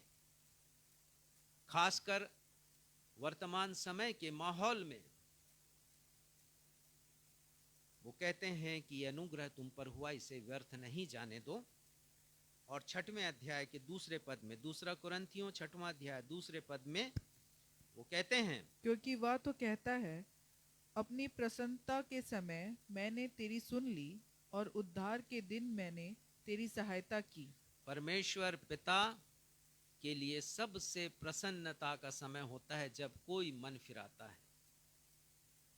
लूका 15वां अध्याय पढ़ लीजिए। आनंद मनाया गया, भेड़ मिल गई, आनंद मनाया गया, सिक्का मिला, आनंद मनाया गया, उड़ाव पुत्र मिला, घर आ गया, आनंद मनाया गया। सबसे अधिक प्रसन्नता का समय तब होता है जब कोई व्यक्ति अपने मन को फिराता है, वो टाल मटोल नहीं करता, सही निर्णय लेता है, सही फैसला लेता है। उद्धार के दिन तेरी सहायता की। परमेश्वर पिता वो दिन जिस दिन हम उद्धार पाते हैं हमारी सहायता करते हैं। और आगे पढ़िएगा। देखो अभी वह प्रसन्नता का समय है। और संत पौलुस लिखते हैं अभी वो प्रसन्नता का समय है, अभी वो समय है कि हम अपने मनों को फिरा लें और परमेश्वर की ओर हम आ जाएं। देखो अभी वह उद्धार का दिन, आज का दिन ही उद्धार का दिन है, आज का दिन ही परमेश्वर की प्रसन्नता का दिन है। यदि आज तक पवित्र आत्मा की आवाज को आपने नहीं सुना तो आज सुन लें। परमेश्वर के वचन में लिखा है, ये समझ लीजिए, अच्छी तरह समझ लीजिए। पवित्र आत्मा आपके हृदय से बातचीत करते हैं। और क्या लिखा है इफिसियों 4:30 में, परमेश्वर के पवित्र आत्मा को शोकित नहीं करो। परमेश्वर के पवित्र आत्मा को शोकित नहीं करना है। इसका अर्थ ये हुआ कि जब जब आप टाल मटोल करते हैं, परमेश्वर की ओर जाने के लिए फैसला नहीं लेते हैं, तब तब आप पवित्र आत्मा को शोकित करते हैं। और आगे लिखा है, जिससे तुम पर छुटकारे के दिन के लिए छाप दी गई है।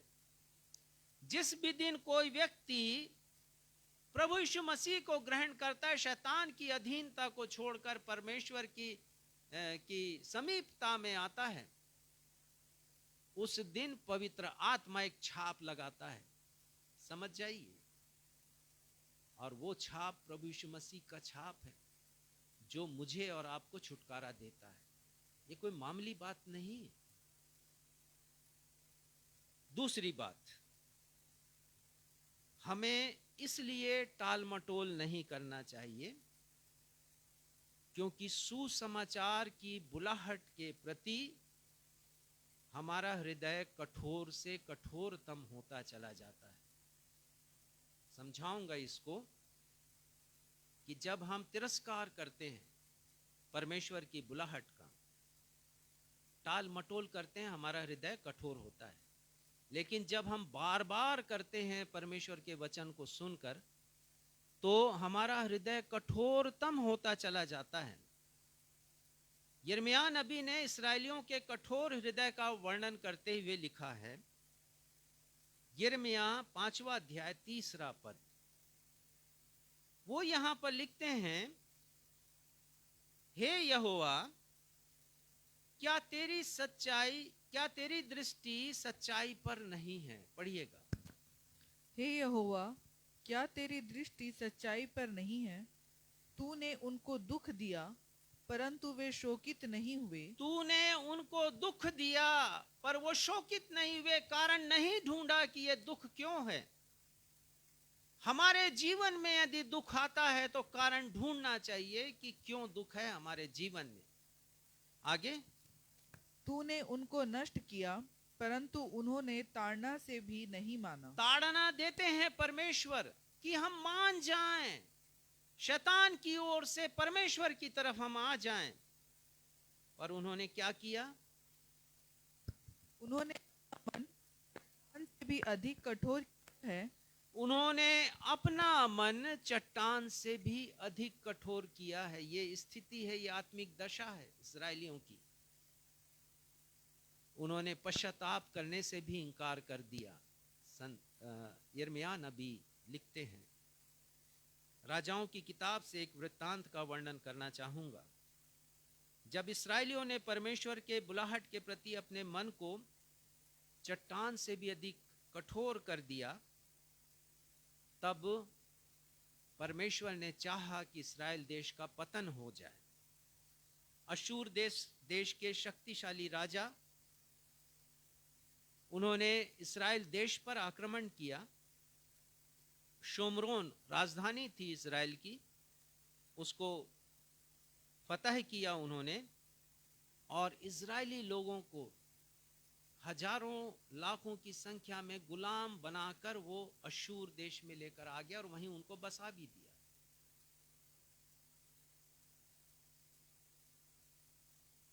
कारण क्या था? क्यों पतन हुआ? क्यों इजरायली लोग फिर से बंधुआ बना करके ले जाए गए? दूसरा राजा 18 अध्याय के 12वें पद में इसका कारण लिखा है। और लिखा है, इसका कारण यह था कि उन्होंने परमेश्वर यहोवा की बात नहीं मानी। दूसरा राजा 18 अध्याय 12वां पद।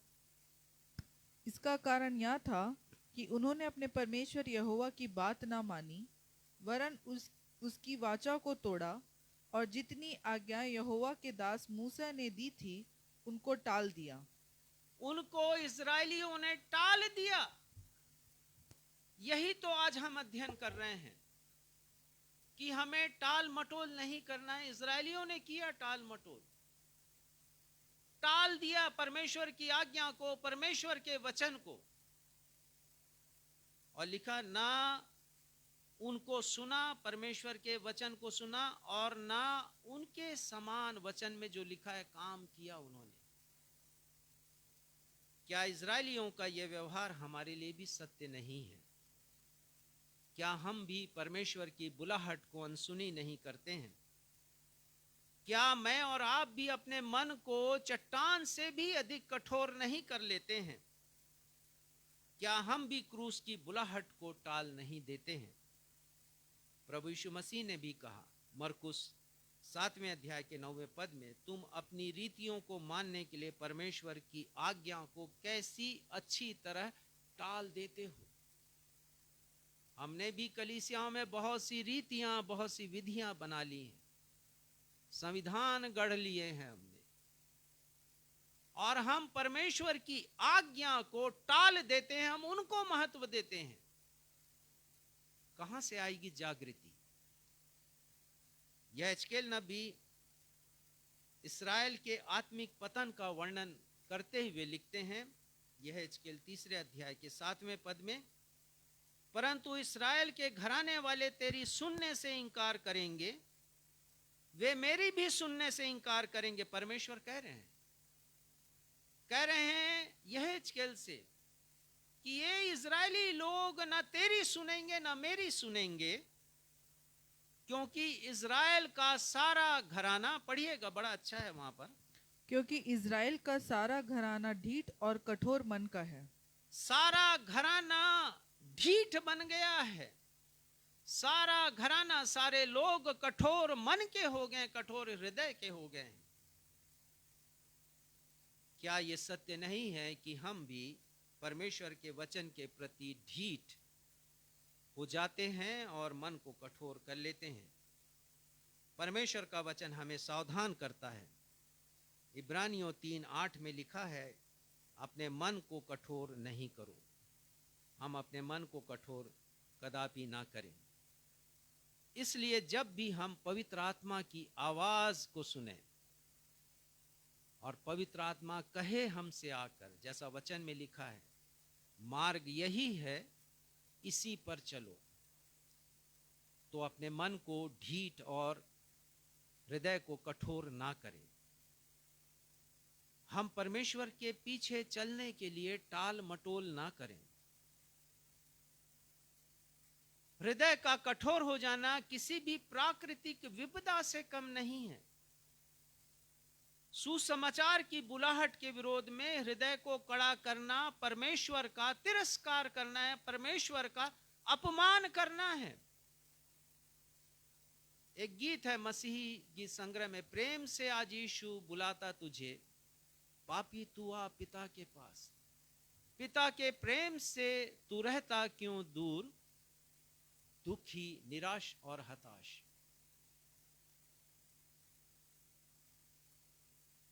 परमेश्वर पिता का हम अपमान करते हैं जब हम उनके आमंत्रण का तिरस्कार करते हैं। लेकिन मैं आपको बताऊं, परमेश्वर का वचन कहता है कि हृदय को कठोर करके कोई भी मनुष्य परमेश्वर के दंड से नहीं बच सकता। खामी आ जा तो उसे भुगतना पड़ेगा। नीति वचन 28:14 में लिखा है, जो मनुष्य निरंतर प्रभु का भय मानता रहता है, नीति वचन 28:14, वह धन्य है, परंतु जो अपना मन कठोर कर लेता वह विपत्ति में पड़ता है। बच नहीं सकते, कोई नहीं बच सकता। आज यदि हमने अवहेलना की है तो कल हम जरूर दंड पाएंगे। बाइबल का परमेश्वर तो दयालु परमेश्वर है। वो आपके पत्थर समान कठोर हृदय को नम्र बनाना चाहते हैं। यदि इंसान ने कठोर कर भी लिया, परमेश्वर उसे अवसर पर अवसर देते हैं, मौके पर मौके देते हैं।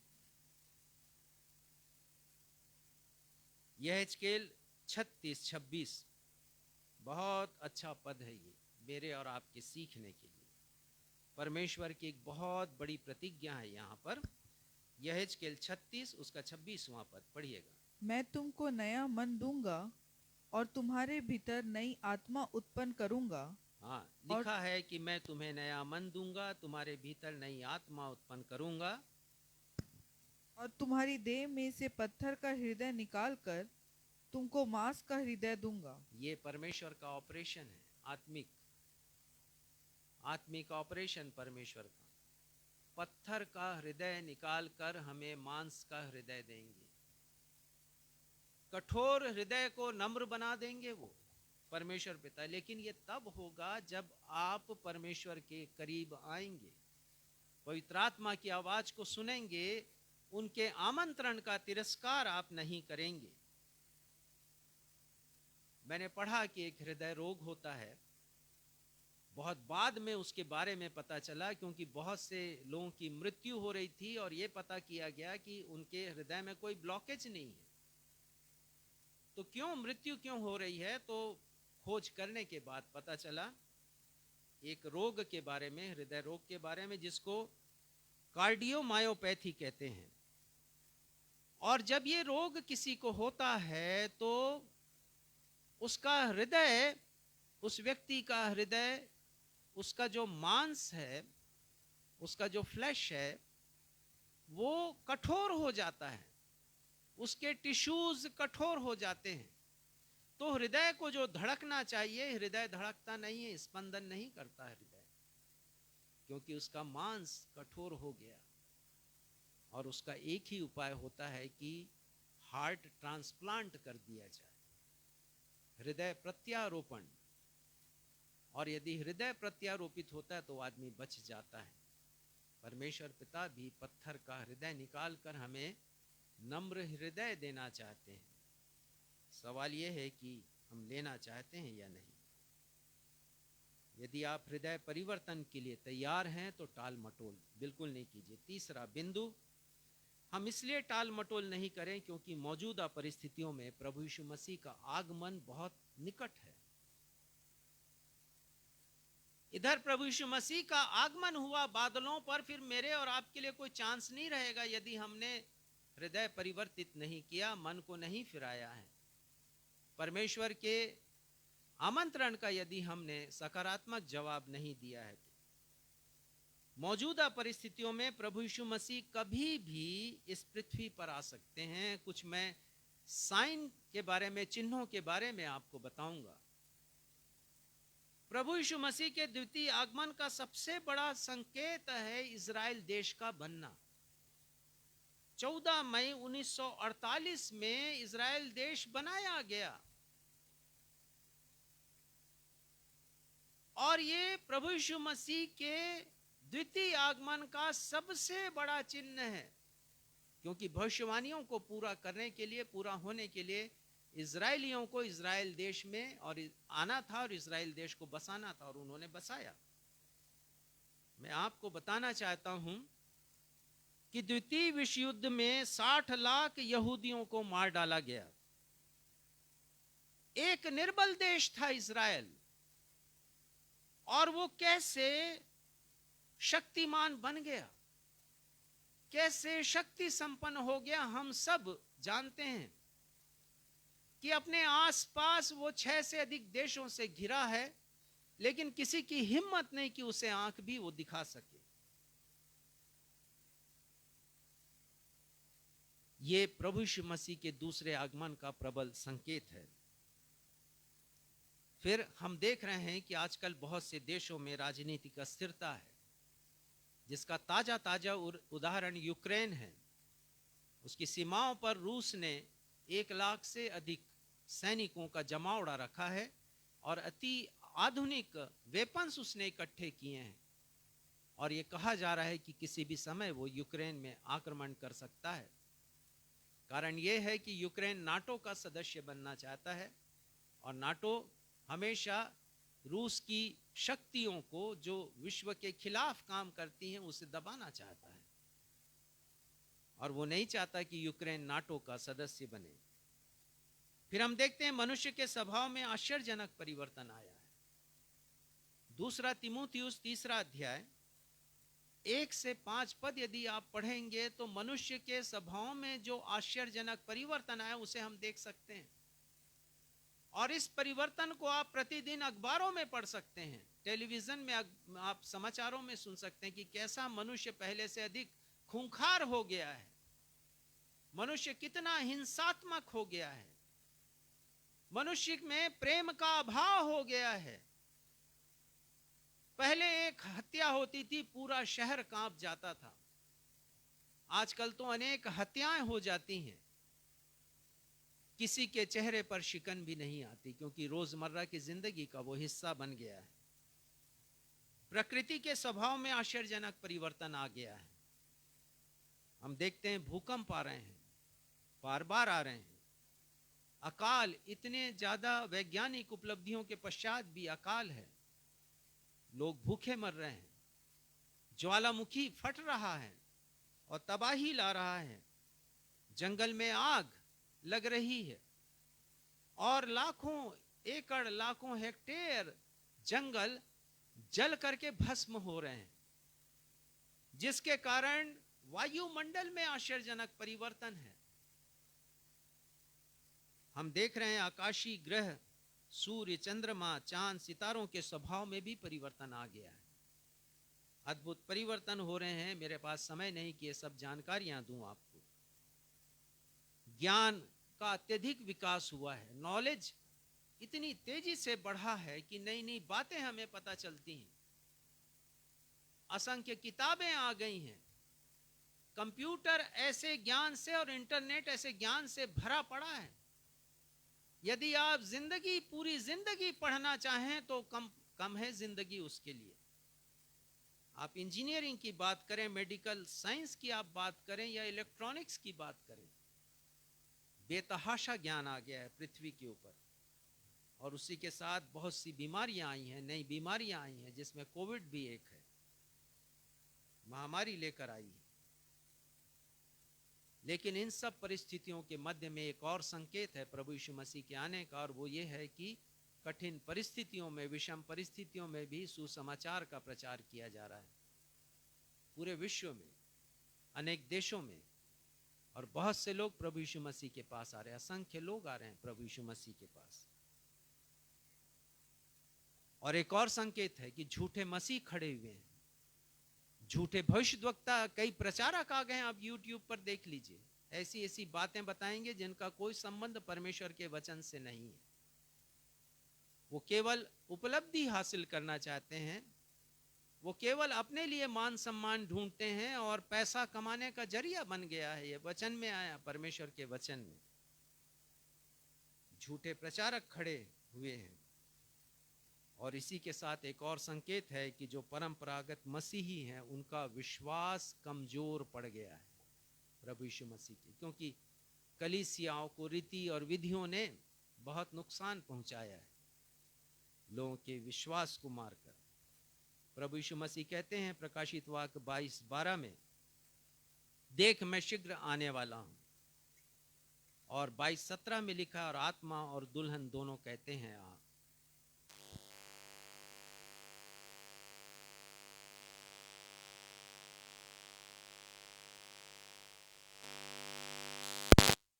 जितने लोगों ने प्रभु यीशु मसीह की आवाज को सुनकर उनकी बुलाहट को नहीं टाला, वे सब लोग प्रभु यीशु मसीह के आगमन पर प्रभु यीशु मसीह का स्वागत करेंगे।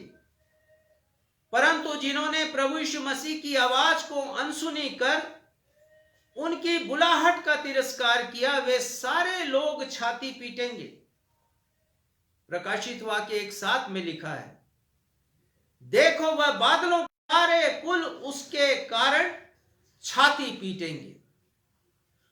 दो प्रकार का समूह होगा, एक स्वागत करेगा प्रभु यीशु मसीह का, और दूसरा समूह होगा जो छाती पीटेंगे कि क्यों हमने टाल मटोल किया, क्यों नहीं पश्चाताप किया, क्यों नहीं हमने पवित्र आत्मा की आवाज को सुना। यदि आप अभी तक टालते आ रहे हैं तो आज इस वचन के प्रचार के द्वारा प्रभु यीशु मसीह को ग्रहण कर लीजिए। आप छाती नहीं पीटेंगे, आप आनंद मनाएंगे, इस बात को निश्चित आप जान लीजिए। लेकिन आपने यदि सुनहरा अवसर गंवा दिया तो आप कल्पना भी नहीं कर सकते कि आपको कितना खामियाजा भुगतना पड़ेगा, कितना नुकसान आपको सहना पड़ेगा। हो सकता है कि आपने कलीसियाई गतिविधियों में बढ़ चढ़ कर हिस्सा लिया हो सकता है कि कलीसिया में महत्वपूर्ण पदों पर आपने सेवाएं दी हो सकता है कि आप बाइबल पढ़ते हो, प्रार्थना करते हो, लेकिन यदि आपने स्वर्गीय बुलाहट को स्तरों पर स्वीकार नहीं किया, अर्थात उद्धार के स्तर पर, मन फिराने के स्तर पर और प्रभु यीशु मसीह के दूसरे आगमन और स्वर्गीय जीवन के स्तर पर, अनंत जीवन के स्तर पर टाल दिया है, तो प्रभु यीशु मसीह के ये वचन आपके लिए हैं। आज का सुसमाचार का पाठ जो पढ़ा गया लूका 13:27, प्रभु यीशु मसीह कहेंगे, मैं नहीं जानता तुम कहां के हो, हे कुकर्मियों तुम।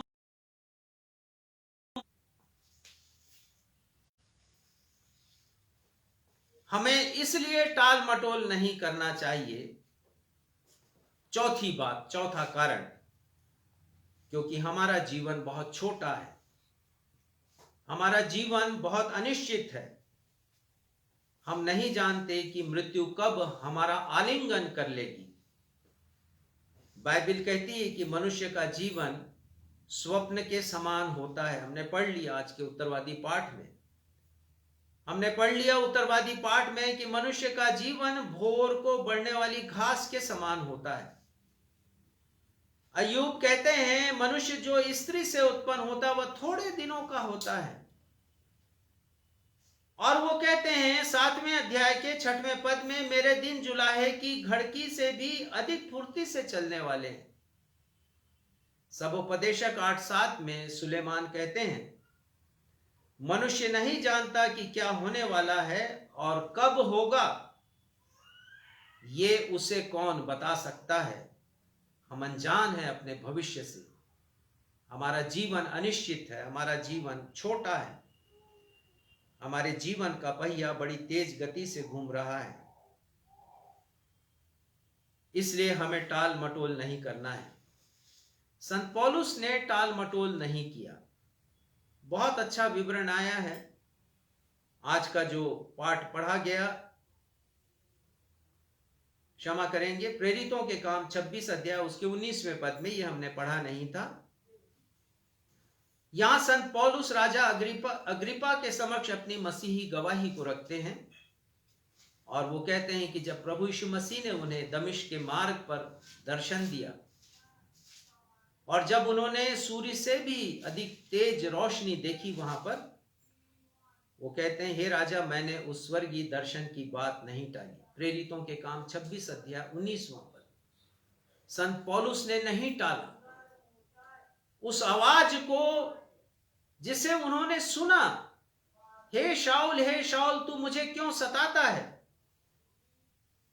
संत पौलुस ने नहीं टाला प्रभु यीशु मसीह की आवाज को जब प्रभु यीशु मसीह ने कहा, मैं यीशु हूं जिसे तू सताता है, और पैने पर लात मारना या मेरा इनकार करना तेरे लिए बड़ा कठिन है। और उसी प्रभु यीशु मसीह ने कहा, मैंने तुझे चुन लिया कि तू उन लोगों को जो पाप के अंधकार में है परमेश्वर की ज्योति में लेकर के आए। संत पौलुस कहते हैं, मैंने स्वर्गीय दर्शन की बात नहीं टाली, और इसलिए हम भी टाल मटोल नहीं करें। आज हमने गीत गाया, मानवा रे कर ले तू तौबा भी। अफसोस है कि इसी बीच विद्युत नहीं है, अन्यथा इसका दूसरा पद अभी हम गाते। दूसरा पद कहता, वक्त अभी है, आजा करीब, यीशु से मुक्ति तू ले ले अभी, देख सलीब से आई पुकार, नया जीवन तू पाले। प्रभु यीशु मसीह आपको नया जीवन देना चाहते हैं, और यही वक्त है जब आप टाल मटोल नहीं करें, प्रभु यीशु मसीह के पास आ जाएं। और मैं विश्वास करता हूं कि आज इस वचन को सुनने के द्वारा बहुत से लोगों ने प्रभु यीशु मसीह की आवाज को सुना, पवित्र आत्मा के मार्गदर्शन को उन्होंने प्राप्त किया और निश्चय किया है कि वे आज से प्रभु यीशु मसीह के लिए जिएंगे। यदि आपने ये निश्चय किया है तो परमेश्वर पिता आपको अपनी आशीषों से परिपूर्ण करे और आपका ये फैसला आपको स्वर्गीय राज तक पहुंचा सके। हमारी यही प्रार्थना है। आइए हम प्रार्थना करें और आज की आराधना को हम समाप्त करेंगे। हमारे पिता, हम धन्यवाद देते हैं कि आपने अपने वचन के द्वारा अद्भुत तरीके से हमसे बातचीत की है। और पिता हमारे कानों को खोला है, हमारे दृष्टि को विस्तार दिया है, हमारी समझ को आपने विकसित किया है कि हमें स्वर्गीय बुलाहट को टालना नहीं है। संत पौलुस ने नहीं टाला और वो महान प्रचारक बने। और आपका वचन भी हमसे यही कहता है कि हम स्वर्गीय बुलाहट का तिरस्कार नहीं करें। पिता, प्रार्थना है जितने लोगों ने आज वचन के द्वारा प्रेरणा प्राप्त की है और उन्होंने निश्चय किया है कि वे आज से आपके लिए जिएंगे, वो प्रभु यीशु मसीह का क्रूस उठाएंगे, और जिन्हें आज आपने उद्धार का अनुभव दिया है पिता, उन सभी को आपके हाथों में मैं सौंपता हूं। प्रार्थना करता हूं आने वाले दिनों में वे अपने आत्मिक जीवन में और भी ज्यादा बढ़ते चले जाएं। आज की आराधना के लिए हम फिर से आपको हृदय की गहराइयों से धन्यवाद देते हुए अपने इस निवेदन को आपके बेटे हमारे उद्धारकर्ता प्रभु यीशु मसीह के सामर्थी नाम से मांगते हैं। सुनिए और स्वीकार कीजिए। हम सब कहें आमीन। आमीन। आशीष ग्रहण करें। हम अपने स्थानों पर खड़े हो जाएं। अब हमारे अद्वैत पिता परमेश्वर का प्रेम, हमारे उद्धारकर्ता प्रभु यीशु मसीह का अनुग्रह और शांतिदायक पवित्र आत्मा की सहभागिता हम में से प्रत्येक के साथ अब से लेकर के हमारे उद्धारकर्ता प्रभु यीशु मसीह के दूसरे आगमन तक हमेशा होती रहे। हम सब कहें आमीन। आमीन। जय मसीह की। जय मसीह।